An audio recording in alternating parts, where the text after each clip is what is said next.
ఎమ్మెల్యేలను ఎమ్మెల్సీలను ఇంకా ముఖ్యమైనటువంటి నాయకులను అందరినీ ఫామ్ హౌస్కు పిలిపించుకొని కేసీఆర్ నిన్న దిశానిర్దేశం చేశారు.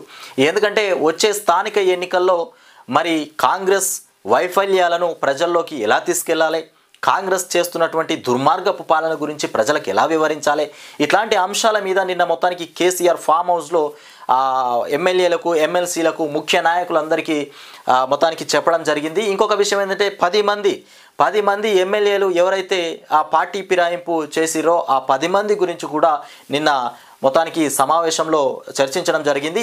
ఇకపోతే ఎమ్మెల్సీ 5 స్థానాలు ఏవైతే ఎమ్మెల్యే కోట కింద ఎమ్మెల్సీ స్థానాలు ఏవైతే ఖాళీ కాబోతున్నాయో వాటికి సంబంధించి కూడా నిన్న మీటింగ్లో మాట్లాడడం జరిగింది. మొత్తానికి ఇక ఎన్నికలు ఎప్పుడొచ్చినా మాదే గెలుపు అంటూ కేసీఆర్ మొత్తానికి నినాదం చేస్తూ ఉన్నారు. ఇక బీఆర్ఎస్తోనే ఇప్పుడు ప్రజెంట్ ఎన్నికలు ఎప్పుడొచ్చినా బీఆర్ఎస్దే గెలుపు. ఎందుకయ్యా అంటే రాష్ట్ర వ్యాప్తంగా కూడా కాంగ్రెస్ అంటే దుమ్ము ఎత్తిపోసే విధంగా మారిపోయింది. వాళ్ళ రేవంత్ రెడ్డి చేసినటువంటి వైఖరి అట్లా ఉన్నది. ఇక నమ్మి నానబోస్తే పుచ్చి బుర్రలైపోయినాయి అన్నట్టు చేసిండు ఎవరు, ముఖ్యమంత్రి రేవంత్ రెడ్డి. బీఆర్ఎస్తోనే తెలంగాణకు రక్షణ అంటూ కేసీఆర్ మొత్తానికి కాంగ్రెస్ పాలనలో జనం కష్టాలు పడుతున్నారని వ్యాఖ్య. ఇక ఎమ్మెల్యేలు ఎమ్మెల్సీలతో ఫామ్ హౌస్లో మొత్తానికి మీటింగ్ నెలకొల్పినటువంటి కేసీఆర్ కాంగ్రెస్ ఆశ పెట్టినటువంటి గ్యారంటీలను నమ్మిన ప్రజలు ఇప్పుడు ఆ పార్టీ నిజస్వరూపాన్ని కూడా తెలుసుకున్నారని బీఆర్ఎస్ చీఫ్ కేసీఆర్ అన్నారు. ఎన్నికలు ఎప్పుడు వచ్చినా ఇక బీఆర్ఎస్ను గెలిపించుకునేందుకు సిద్ధంగా ఉన్నారని కూడా చెప్పారు. ఇక బీఆర్ఎస్ తెలంగాణ ప్రజలు నిర్మించుకున్నటువంటి రాజకీయ అస్తిత్వ పార్టీ అని కూడా, అందుకే ప్రజలు బీఆర్ఎస్ను సొంత ఇంటి పార్టీగా భావిస్తారు.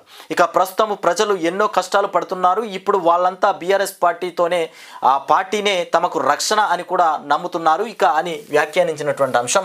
ప్రజలు ఎంతో కష్టపడుతున్నారు ఇప్పుడు ప్రస్తుతం. ఇక మాకు రక్షణ ఏ పార్టీ అయ్యా అంటే బీఆర్ఎస్ పార్టీయే రక్షణ. రాష్ట్రంలో మళ్ళీ బీఆర్ఎస్ పార్టీ కావాలి అనేటువంటి ఆలోచన చేస్తూ ఉన్నారు. ఇక్కడ చూడరిగో శుక్రవారం ఎర్రవల్లి ఫామ్ హౌస్లో మొత్తానికి పార్టీ ఎమ్మెల్యేలు ఎమ్మెల్సీలతో కేసీఆర్ సమావేశమయ్యారు. దాదాపు 8 గంటల పాటు సమావేశం జరిగింది. ఈ సందర్భంగా కేసీఆర్ మాట్లాడుతూ బీఆర్ఎస్ పార్టీనే రాష్ట్రానికి రక్షణ కవచం అని కూడా అన్నారు. కాంగ్రెస్ 14 నెలల పాలనతో అది ఇక రుజువైందని కూడా కొద్ది టైంలోనే కాంగ్రెస్ సర్కారుపై ప్రజల్లో తీవ్రమైనటువంటి అసంతృప్తి నెలకొందని కూడా చెప్పారు. కేంద్రంలో ఏ పార్టీ అధికారంలో ఉన్నా తెలంగాణ సమాజానికి మొత్తానికి ఆది నుంచి వ్యతిరేకంగానే పనిచేస్తున్నాయని కూడా అన్నారు. కాబట్టి రాష్ట్రంలో పార్టీని బలోపేతం చేసుకుని దేశ రాజకీయాల్లో జరుగుతున్నటువంటి పరిణామాలపై అప్రమత్తంగా ఉండాలని కూడా మొత్తానికి నేతలకు సూచించినటువంటి అంశం. ఇక ఘనంగా సిల్వర్ జూబ్లీ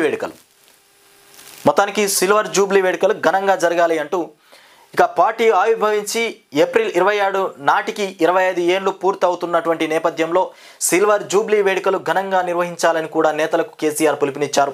వరంగల్లో లక్షలాది మందితో భారీ బహిరంగ సభను కూడా నిర్వహించాలి. అందుకు అనుగుణంగా వరంగల్ సమీపంలో విశాలమైనటువంటి ప్రదేశాలను పరిశీలించి సభా వేదికను ఖరారు చేయాలని ఆదేశించారు. ఇక 10 ఏళ్లు రాష్ట్రాన్ని దేశంలో అగ్రగామిగా నిలిపితే ఇప్పుడు కాంగ్రెస్ పాలనలో ప్రజలు ఇక కష్టాలు పడే పరిస్థితి ఏర్పడింది. ఇలాంటి సందర్భంలో నిర్వహించుకుంటున్నటువంటి సిల్వర్ జూబ్లీ వేడుకలు కేవలం పార్టీకే పరిమితం కాదు, యావత్ తెలంగాణ సమాజానికి సంబంధించినవి.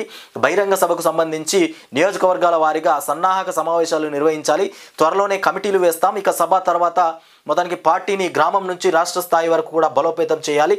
అందుకు కొత్త కమిటీలను కూడా వేస్తామని తెలిపినటువంటి అంశం. మొత్తానికి రాష్ట్రం నుండి గ్రామ స్థాయి దాకా పార్టీని బలోపేతం చేయాలంటూ కేసీఆర్ పిలుపునిచ్చారు. మొత్తానికి ఎమ్మెల్సీ బరిలో ఒక్కరా ఇద్దరా, ఎమ్మెల్యేల కోట ఎమ్మెల్సీ ఎన్నికల్లో ఎవరికి అవకాశం ఇవ్వాలన్నటువంటి అంశం పైన మొత్తానికి నేతల అభిప్రాయాలను కూడా కేసీఆర్ అడిగి తెలుసుకున్నట్టు సమాచారం.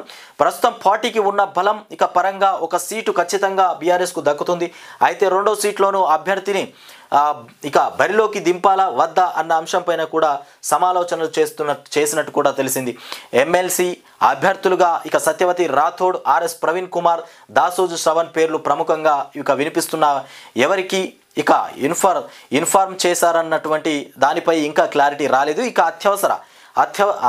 సత్యవతి రాథోడ్, ఆర్ఎస్ ప్రవీణ్ కుమార్లలో ఒకరికి ఖచ్చితంగా అవకాశం ఇవ్వాలన్నటువంటి యోచనలో ఇక ఉన్నట్టు పార్టీ నేతలు చెబుతున్నారు. ఒకవేళ 2వ అభ్యర్థిని కూడా బరిలో నిలిపితే మిగిలిన ఇద్దరిలో ఒకరికి అవకాశం ఇస్తుందని కూడా అంటున్నారు. ఈ నెల 10న మొత్తానికి నామినేషన్లు చివరి రోజు కావడంతో 1-2 రోజుల్లో క్లారిటీ వస్తుందని కూడా పేర్కొన్నటువంటి అంశం. ఇకపోతే